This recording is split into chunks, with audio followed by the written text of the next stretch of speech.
DJ Ashok Raj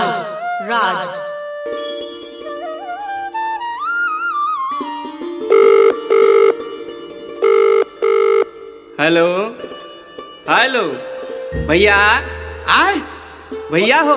हाँ बोला कुछ याद बा कि ना तोहरा? हाँ कथी कहता रे बाबू? भौजी कहत रही है नैहर जाए के। हाँ। काका तुम कहत रही ले आवे के, तोहरा कुछो याद नहीं खे? रे मर दे भोरे पर आ गइल रहनी हम। हाँ तोहरा बड़ा भोर पड़ेला। जति जति कहले बड़ी तथी तथी ले ले अइहा याद पार के। अच्छा ठीक बा। आ चूड़िया ले ले अइहा। हाँ हाँ याद पड़ गल ले आए। चल ठीक बा। DJ Ashok Raj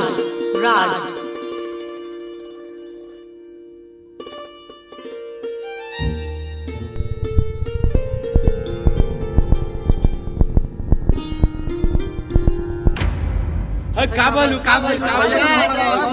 भौजी गिर गइल। भैया का फोन लगावा तो हो।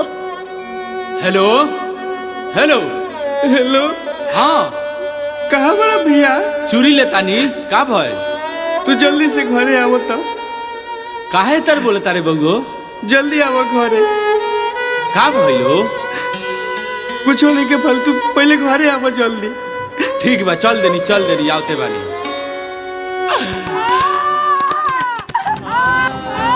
अरे काहे इतना भूल लागल बा हो? का भइल बउगो? काहे लोग बेटराइल बा रे?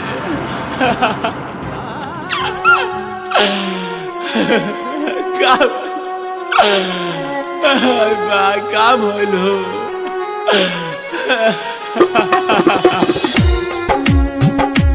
DJ Ashok Raj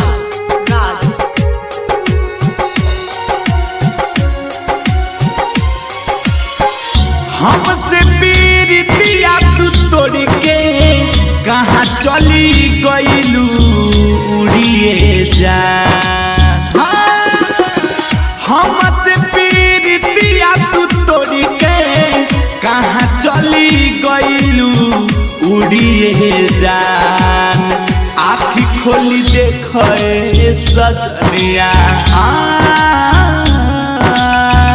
आँखी खोली देखे सजनिया, तुहरा ललैनी चूड़िए जान। आँखी खोली देखे सजनिया, तुहरा ललैनी चूड़िए जान।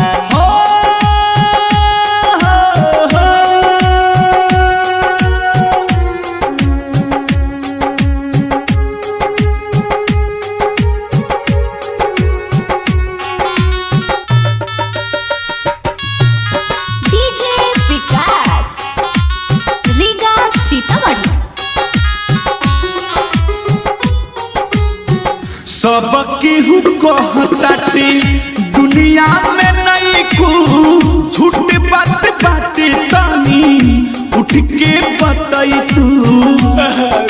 का बोलो? सब केहू कहता कि दुनिया में नहीं को झूठ बात बाटे तू तो उठ के बताई तू।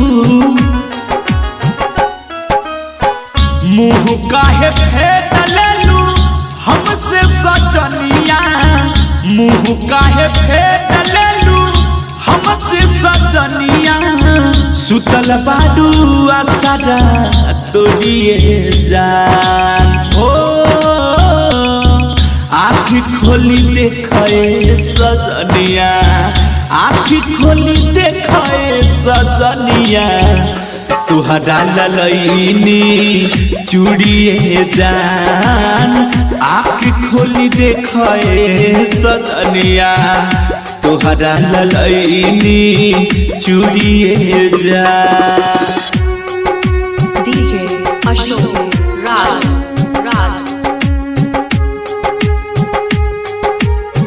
DJ Ashok Raj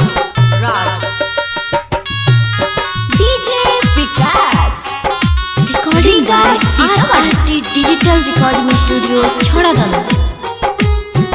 अजय चंदी सबर के देख के गइलू कहो कैसे सही सुख बोलो जानिए तना दुख हो अजय चंदे सबर के देख के गइलू कहो कैसे सही अशोक बोला जानिए तना दुख हो का बोलो जिंदगी में हमारा कोई के अनहरिया जिंदगी में हमारा हो कोई के अनहरिया कहाँ गइलू ये तना दूरी ये जान आँखी खोली देखे सजनिया आँखी खोली देखे सजनिया तोहरा ललैनी चूड़िए जान आँखी खोली देखे सजनिया तोहरा ललैनी चूड़िए जान RRT digital recording DJ Ashok Raj